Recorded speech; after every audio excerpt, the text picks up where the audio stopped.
Viewers welcome back in program जी doctor साहब हुण असीं अपने दर्शकों दी जो लिखतां ने वो साझीआं करांगे। जी डॉक्टर साहब की कहना चाहोगे? फिर मैं फेसबुक लैंदी हां। हाँ जी, सानू इमरान मोहम्मद लिखते ने, good evening. Good evening. Being a keen observer of world politics, I hope you will have the time to answer a very simple question. जी। संसार दी सियासत दा एक ऑब्जर्वर होने के नाते मैं तुहानू एक सादा सवाल पूछने। जी। In regards to the Khalistan movement, why does no Sikh celebrity ever support the right to self-determination? कि कोई भी जड़ा सेलिब्रिटी सिख है जिसकी बड़ी चढ़त है ਜਾਂ ਜਿਹੜਾ ਮਸ਼ਹੂਰ ਹੈ ਉਹ ਰਾਈਟ ਟੂ ਸੈਲਫ ਡਿਟਰਮੀਨੇਸ਼ਨ ਜਾਂ ਸਿੱਖਾਂ ਦੇ ਸਵੈ ਨਿਰਣੇ ਦੇ ਹੱਕ ਜਿਹਦਾ ਮਤਲਬ ਖਾਲਿਸਤਾਨ ਦੀ ਹਮਾਇਤ ਕਿਉਂ ਨਹੀਂ ਕਰਦੇ ਜੀ। The likes of Navjot Sidhu or Bhajan Singh, Gurdas Maan seem totally disinterested in supporting the cause of forming their own country. इतने ना उन्होंने ਦਿੱਤੇ ਨੇ ਵੀ ਇਹ ਬਿਲਕੁਲ ਇਹਨਾਂ ਦੀ ਕੋਈ ਦਿਲਚਸਪੀ ਨਹੀਂ ਹੈ ਆਪਣਾ ਮੁਲਕ ਬਣਾਉਣ ਲਈ। This is also the case with Sikh businessmen residing in the West as well. कि सिख व्यापारी भी ਜਿਹੜੇ ਮਗਰਬੀ ਮੁਲਕਾਂ 'ਚ ਰਹਿੰਦੇ ਨੇ ਉਹਨਾਂ ਦਾ ਵੀ ਇਹੀ ਹਾਲ ਹੈ। Most Muslim celebrities, particularly in Pakistan, support the Kashmir cause. However, this passion seems missing amongst the Sikh ones. जी। कि पाकिस्तान ਦੇ ਵਿੱਚ ਜਿਹੜੇ ਨੇ ਉਹ ਕਸ਼ਮੀਰ ਕਾਜ਼ ਨੂੰ ਸਪੋਰਟ ਕਰਦੇ ਨੇ लेकिन सिखां च ये माइनस लगता है। Please elaborate on this. Here in cold Scotland most Sikhs distance themselves from the Khalistan movement. They seem happy being part of India. Greetings to you and the host lady of your program. Regards Imran. उन्होंने कहा जी ये Scotland च रहिंदे ने जी इमरान साहब। उन्होंने कहा जी इत्थे भी जिहड़े बहुते ने वो खालिस्तान नालों अपने आप नूं ਅੱਡ ਕਰਕੇ ਹੀ ਦੇਖਦੇ ਨੇ ਔਰ ਉਹਨਾਂ ਨੇ ਤੁਹਾਨੂੰ ਵੀ ਗ੍ਰੀਟਿੰਗਸ ਦਿੱਤੀਆਂ। Thank you so much Imran ਸਾਹਿਬ, ਬਹੁਤ ਬਹੁਤ ਸ਼ੁਕਰੀਆ ਤੁਸੀਂ ਸਾਨੂੰ ਸਕਾਟਲੈਂਡ ਤੋਂ ਲਿਖਿਆ।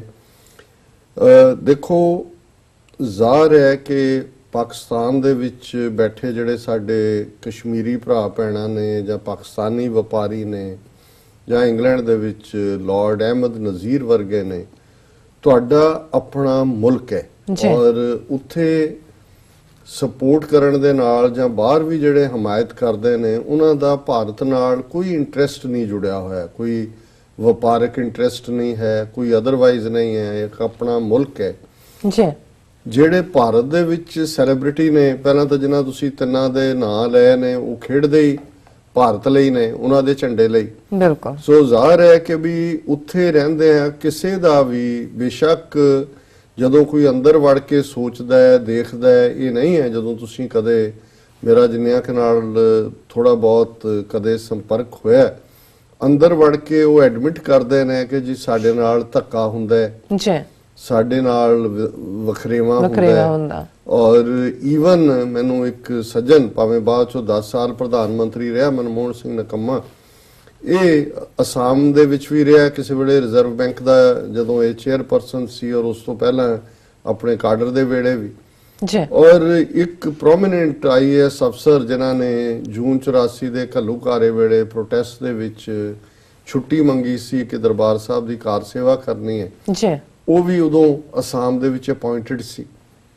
ਔਰ ਇਹ ਉਹਨਾਂ ਦਾ ਕਹਿਣਾ, ਮੈਂ ਨਾਂ ਨਹੀਂ ਲਵਾਂਗਾ ਕਿਉਂਕਿ ਪੈਨਸ਼ਨਾਂ ਇਹਨਾਂ ਸਾਰਿਆਂ ਨੇ ਲੈਣੀਆਂ ਹੁੰਦੀਆਂ, ਕਿ ਮਨਮੋਹਨ ਸਿੰਘ ਉੱਥੇ ਅਸਾਮ ਚ ਅਕਸਰ ਮੇਰੇ ਕੋਲ ਆਉਂਦਾ ਸੀ ਤੇ ਉਹ ਉਹਨਾਂ ਨੂੰ ਉਹਨੇ ਕਹਿਣਾ ਕਿ ਭਾਈ ਇਹ ਬਹੁਤ ਬੇਈਮਾਨ ਲੋਕ ਨੇ, ਸਿੱਖਾਂ ਦਾ ਗੁਜ਼ਾਰਾ ਆਪਣਾ ਦੇਸ਼ ਬਣਾਏ ਬਿਨਾ ਹੋਣਾ ਨਹੀਂ। ਇਹ ਉਹਨਾਂ ਨੇ, ਔਰ ਜਿਸ ਬੰਦੇ ਨੂੰ ਮੈਂ ਕੋਟ ਕਰ ਰਿਹਾ ਉਹ ਬਿਲਕੁਲ ਇਮਾਨਦਾਰ ਬੰਦਾ ਕਿ ਮਨਮੋਹਨ ਸਿੰਘ ਵਰਗਾ ਬੰਦਾ ਵੀ ਜਿਹੜਾ ਉਸ ਜ਼ਮਾਨੇ ਦੇ ਵਿੱਚ 84 ਦੇ ਵਿੱਚ ਇਹ ਸੋ ਇਹ ਇੱਕ ਗੁਲਾਮ ਜ਼ਹਿਨੀਅਤ ਹੁੰਦੀ ਹੈ ਕਿ ਜਿਹਦੇ ਥੱਲੇ ਤੁਸੀਂ ਅੰਦਰ ਵੜ ਕੇ ਮਹਿਸੂਸ ਕਰ ਰਹੇ ਹੁੰਦੇ ਹੋ ਕਿ ਵੀ ਤੁਹਾਡੇ ਨਾਲ ਕੀ ਹੋ ਰਿਹਾ। ਲੇਕਿਨ ਜੇ ਅਸੀਂ ਅੰਗਰੇਜ਼ੀ ਰਾਜ ਵੇਲੇ ਦੀ ਗੱਲ ਵੀ ਦੇਖੀਏ, 15-20 ਹਜ਼ਾਰ ਗੋਰਿਆਂ ਨੇ 33 ਕਰੋੜ ਪਲੱਸ 8 ਕਰੋੜ ਦੇ ਉੱਤੇ ਰਾਜ ਕੀਤਾ। ਸਾਰੇ ਲੋਕ ਜਿਹੜੇ ਭਾਵੇਂ ਉਹਨਾਂ ਦੇ ਕੁੱਤੇ ਬਣੇ ਹੋਏ ਸੀ, ਉਹਨਾਂ ਦੇ ਲਾਰਡ ਰਾਏ ਬਹਾਦਰ, ਸਰਦਾਰ ਬਹਾਦਰ ਔਰ ਖਾਨ ਬਹਾਦਰ, ਲੇਕਿਨ ਉਹਨਾਂ ਦੇ ਟੱਬਰ ਜਾਂ ਉਹਨਾਂ ਚੋਂ ਵੀ ਇੱਕ ਹਿੱਸਾ ਅਲਟੀਮੇਟਲੀ ਕਿਵੇਂ ਮਹਿਸੂਸ ਕਰਦਾ ਸੀ।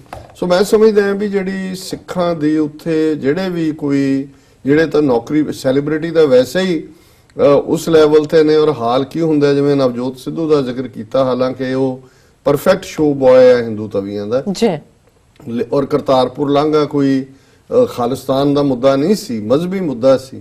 ਲੇਕਿਨ ਇਮਰਾਨ ਖਾਨ ਹੋਰਾਂ ਦੀ ਓਥ ਟੇਕਿੰਗ ਸੈਰੇਮਨੀ ਤੇ ਆਣਾ ਹੀ ਜਿਹੜਾ ਨਵਜੋਤ ਸਿੱਧੂ ਨੂੰ ਜਿਸ ਹੱਦ ਤੱਕ ਜਾ ਕੇ ਉਹਨਾਂ ਨੇ ਟਰੋਲ ਕੀਤਾ, ਉਹਨੂੰ ਇਸ ਵੇਲੇ ਜੀ ਸਿਕਿਉਰਿਟੀ ਮਿਲੀ ਹੋਈ ਹੈ। ਔਰ ਬਿਲਕੁਲ ਜਿਹੜਾ ਹਿੰਦੂ ਤਵੀਆਂ ਦਾ ਡਾਰਲਿੰਗ ਸੀ, ਸਿਰਫ ਇੱਕ ਸਿੱਖਾਂ ਦਾ ਮਜ਼ਹਬੀ ਇਸ਼ੂ ਜਿਹੜਾ ਉਹਨੂੰ ਚੁੱਕਣ ਕਰਕੇ ਉਹ ਮੋਸਟ ਹੇਟਡ ਪਰਸਨ ਬਣ ਗਿਆ। ਸੋ ਮੈਂ ਸਮਝਦਾ ਵੀ ਇਸ ਲਈ ਸਾਡੇ ਉੱਥੇ ਬੈਠੇ ਜਿਹੜੇ ਲੋਕ ਨੇ ਉਹਨਾਂ ਤੋਂ ਐਕਸਪੈਕਟ ਕਰਨਾ, ਔਰ ਜਿਨ੍ਹਾਂ ਨੂੰ ਸੈਲੀਬ੍ਰਿਟੀ ਤੁਸੀਂ ਕਿਹਾ, ਇਹ ਦੂਸਰਾ ਪਾਰਟ ਵਪਾਰੀ।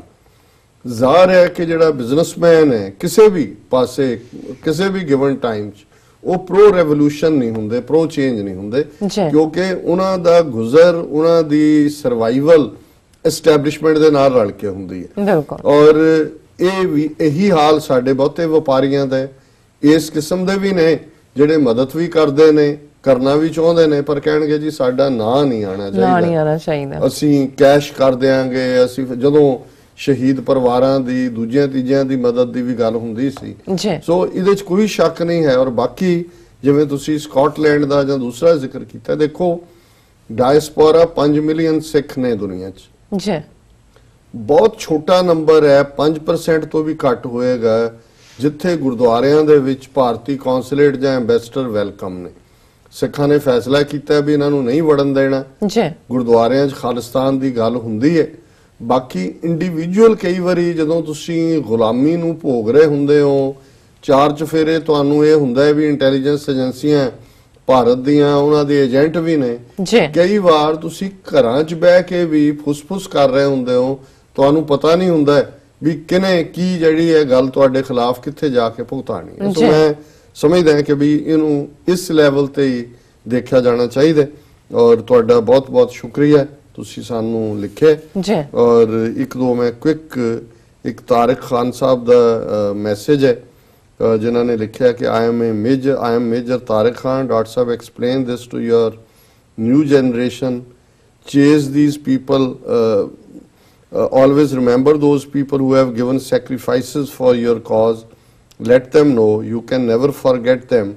Life gets life once, and do not forget those who sacrifice their lives for these.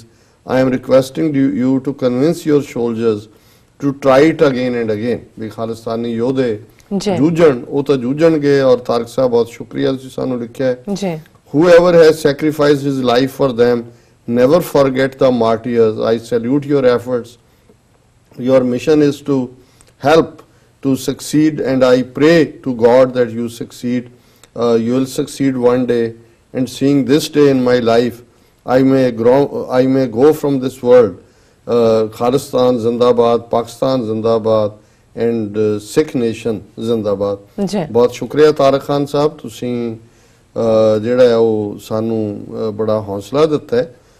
ਸ਼ਾਇਦ ਜੇ ਰੱਬ ਨੇ ਚਾਹਿਆ ਤੁਹਾਡੇ ਦੁਨੀਆ ਤੋਂ ਜਾਣ ਤੋਂ ਪਹਿਲਾਂ, ਇਹ ਤਾਂ ਪਤਾ ਨਹੀਂ ਕਿਨੇ ਕਦੋਂ ਜਾਣਾ ਹੈ, ਲੇਕਿਨ ਇਸ ਵੇਲੇ ਕੌਮ ਦੇ ਅੰਦਰ ਇੱਕ ਉਭਾਰ ਹੈ।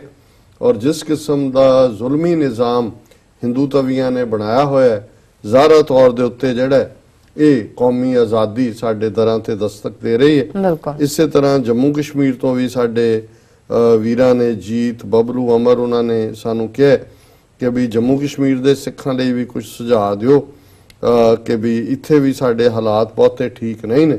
ਉਹਨਾਂ ਨੇ ਆਪਣਾ ਨੰਬਰ ਵੀ ਦਿੱਤਾ।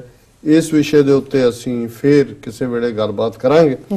ਔਰ ਅਸੀਂ ਸਮਝਦੇ ਹਾਂ ਵੀ ਕਸ਼ਮੀਰ ਵਾਦੀ ਦੇ ਵਿੱਚ ਵੀ ਪ੍ਰੋਬਲਮ ਸਿੱਖਾਂ ਨੂੰ ਨਹੀਂ, ਔਰ ਜੰਮੂ ਰੀਜਨ 'ਚ ਤਾਂ ਖਾਸ ਤੌਰ ਤੇ ਸ਼ਿਵ ਸੈਨਾ ਔਰ ਦੂਸਰਿਆਂ ਦਾ ਕਾਫੀ ਬੋਲਬਾਲਾ ਹੈ, ਗੁੰਮਰਾਹਕੁਨ ਪ੍ਰਚਾਰ ਵੀ ਹੈ, ਪਰ ਅਸੀਂ ਇਸ ਮੁੱਦੇ ਨੂੰ ਵੀ ਆਉਣ ਵਾਲੇ ਸਮੇਂ ਦੇ ਵਿੱਚ ਟੱਚ ਕਰਾਂਗੇ, ਕਿਸੇ ਵੇਲੇ ਫੋਕਸ ਬਣਾਵਾਂਗੇ। ਜੀ, ਸਾਡੇ ਕੋਲ ਜੋ ਅੱਜ ਦੀਆਂ ਵੀਡੀਓਜ਼ ਨੇ ਜਾਂ ਤੁਸੀਂ ਜਿਹੜੇ ਇਸ਼ੂ ਡਿਸਕਸ ਕੀਤੇ ਨੇ ਉੱਤੇ ਸਾਡੇ ਕੋਲ ਕਾਫੀ ਸਾਰੇ ਮੈਸੇਜ ਨੇ, ਅਸੀਂ ਸਭ ਦਾ ਬਹੁਤ ਬਹੁਤ ਸ਼ੁਕਰੀਆ ਅਦਾ ਕਰਦੇ ਹਾਂ। ਅਮਰੀਕ ਸਿੰਘ ਸਿੰਦਰ ਸਾਹਿਬ ਲਿਖਦੇ ਨੇ ਓਨਲੀ ਸੋਲੂਸ਼ਨ ਖਾਲਿਸਤਾਨ ਪਾਕਿਸਤਾਨ ਜ਼ਿੰਦਾਬਾਦ, ਉਹਨਾਂ ਨੇ ਕਿਹਾ। ਚਮਕੌਰ ਸਿੰਘ ਸਾਨੂੰ ਲਿਖਦੇ ਨੇ ਵਾਹਿਗੁਰੂ ਜੀ ਕਾ ਖਾਲਸਾ ਵਾਹਿਗੁਰੂ ਜੀ ਕੀ ਫਤਿਹ। ਇਸੇ ਤਰ੍ਹਾਂ ਗੈਰੀ ਸੰਧੂ ਵੀ ਸਾਨੂੰ ਫਤਿਹ ਬੁਲਾਉਂਦੇ ਨੇ। ਰੇਸ਼ਮ ਸਿੰਘ ਬੰਗਾਲ ਸਾਨੂੰ ਲਿਖਦੇ ਨੇ ਡਾਕਟਰ ਸਾਹਿਬ good to see on Facebook, thank you so much. And ਇਸੇ ਤਰ੍ਹਾਂ ਹੀ ਦੂਸਰੇ ਸੈਗਮੈਂਟ ਤੇ ਵੀ ਮੈਸੇਜ ਨੇ। बलविंदर सिंह चट्ठा जी लिखते हैं डॉक्टर साहब and Neelam ji welcome back when Indian government gonna sit with us for talk about Khalistan जिंदाबाद जिंदाबाद ना लिखा है। बहुत शुक्रिया चट्ठा साहब। सैयद मेहंदी सन लिखते हैं डॉक्टर साहब our timings did not support my live viewing of your program anyway today I did so may you live long to see the reality of Khalistan। फिर उन्होंने दोबारा लिखा है कि डॉक्टर साहब एंड नीलम साहिबा अस्सलाम वालेकुम looking forward towards the reality of Khalistan soon. And Jaswinder Singh Jassi भी सन लिखते हैं कहते हैं कि डॉक्टर साहब जी ते नीलम कौर जी वाहिगुरू जी का खालसा वाहिगुरू जी की फतेह।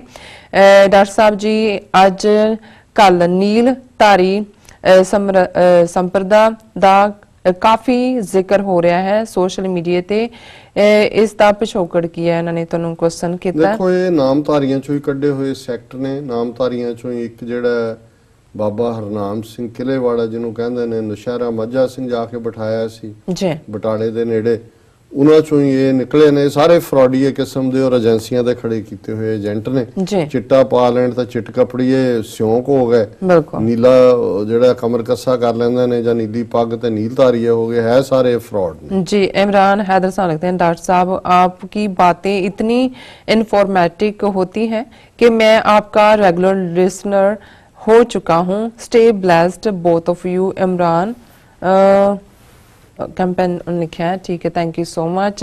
और गैरी संधू सानू लिखते हैं खालिस्तान जिंदाबाद और फतेह भी उन्होंने बुलाई है और दैट्स ऑल साडे कोल यही मैसेज ने असी सब का बहुत बहुत शुक्रिया अदा करते हैं। असी हुण ब्रेक ते जाने डॉक्टर साहब व्यूअर्स दोस्ताना इस तरह बने रहना मिलते हैं छोटे जे ब्रेक तो बाद।